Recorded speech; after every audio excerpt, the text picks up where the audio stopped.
Assalamualaikum warahmatullahi wabarakatuh. Perkenalkan, nama saya Mijar Nur Rahman dari Porfib UNJ kelas AOR angkatan 2019. Saya akan menjelaskan jawabannya saja yang ada di soal ulangan tengah semester AIK yang dosen pengampu Pak Fatur.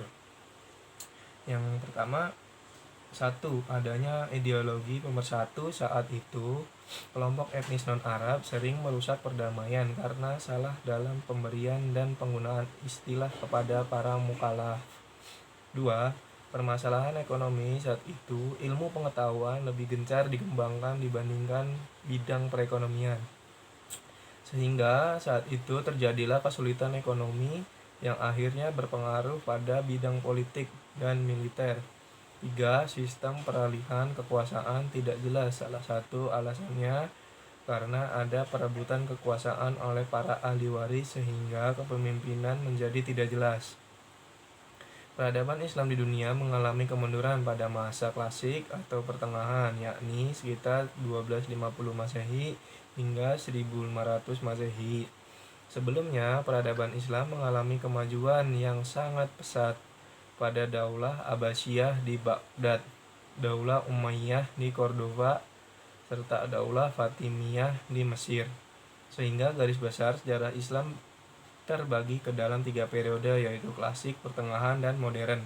Periode modern tahun 1800 Masehi dan seterusnya. Pada zaman kebangkitan umat Islam setelah sebelumnya dunia Islam mengalami masa kemunduran. Jadi itulah penjelasan nomor 1. Jadi ini saya jelaskan nomor 2. Dalam bahasa Indonesia telah selalu dipakai kata pembaruan, modern, modernisasi, dan modernisme, seperti yang terdapat umpamanya dalam aliran-aliran modern dalam Islam dan modernisasi. Modernisme dalam masyarakat barat mengandung arti pikiran, aliran, gerakan, dan usaha untuk merubah paham-paham adat istiadat, institusi lama, dan sebagainya untuk disesuaikan dengan suasana yang ditimbulkan oleh kemajuan ilmu pengetahuan dan teknologi modern. Maksud dan tujuan Muhammadiyah adalah menjunjung tinggi agama Islam sehingga terwujud masyarakat Islam yang sebenar-benarnya. Sementara itu, Muhammadiyah merupakan gerakan Islam dakwah amar ma'ruf nahi munkar dan takjid, pembaruan tentang pokok ajaran Islam yang bersumber pada Al-Quran, As-Sunnah, As-Sahihah.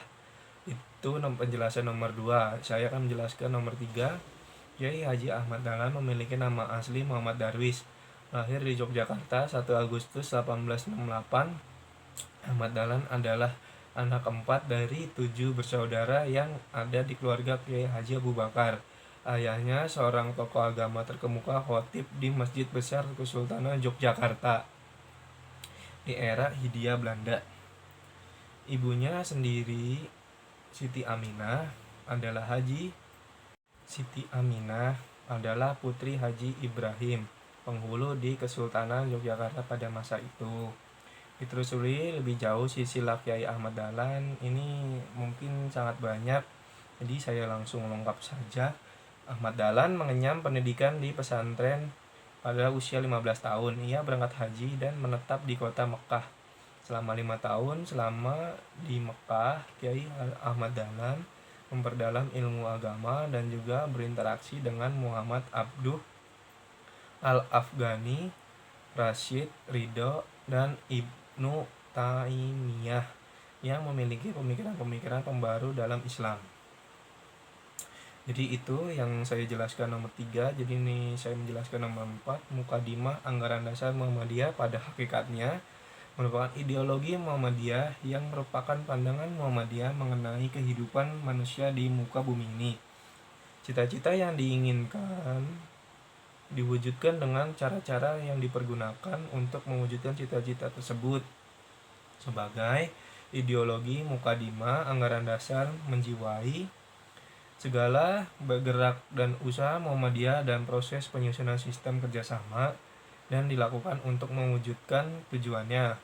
Mukadimah Anggaran Dasar Muhammadiyah dibuat oleh almarhum Ki Bagus Hadi Kusumo, Ketua Pengurus Besar Muhammadiyah pada tahun 1944 sampai 1953 dengan bantuan beberapa orang sahabatnya. Jadi ADART merupakan pondasi tertulis berdirinya organisasi Muhammadiyah. Dokumen yang biasa disingkat ADART Muhammadiyah itu diputuskan di forum pemusyawaratan tertinggi organisasi itu yang bernama Muktamar. Jadi itu yang saya jelaskan ADART Muhammadiyahan nomor 4. Jadi nomor 5 saya jelaskan kepribadian Muhammadiyah adalah salah satu doktrin ideologis Muhammadiyah. Kepribadian Muhammadiyah merupakan rumusan yang menggambarkan hakikat Muhammadiyah, apa yang menjadi dasar pedoman amal, usaha, dan perjuangan Muhammadiyah, serta sifat-sifat yang dimilikinya. Muhammadiyah adalah sebuah organisasi Islam yang besar di Indonesia.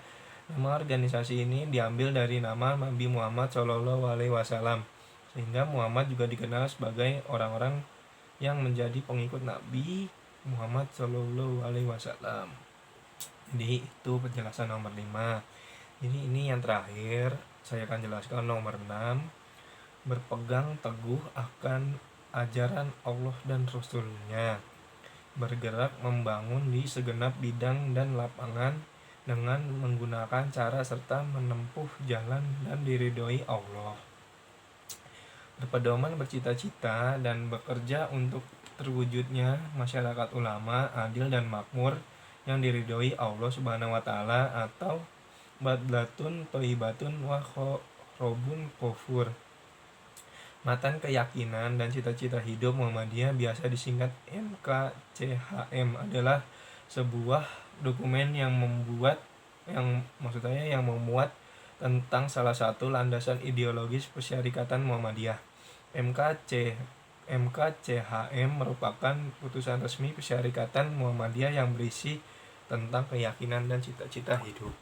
Jadi itu penjelasan yang singkat mungkin dan berisi yang saya jelaskan tentang ulangan tengah semester ini yang ada materi-materinya. Itu saya cukupkan. Bila ada salah-salah kata mohon maaf. Billahi fisabilil haq bistabiqul khairat. Wassalamualaikum warahmatullahi wabarakatuh.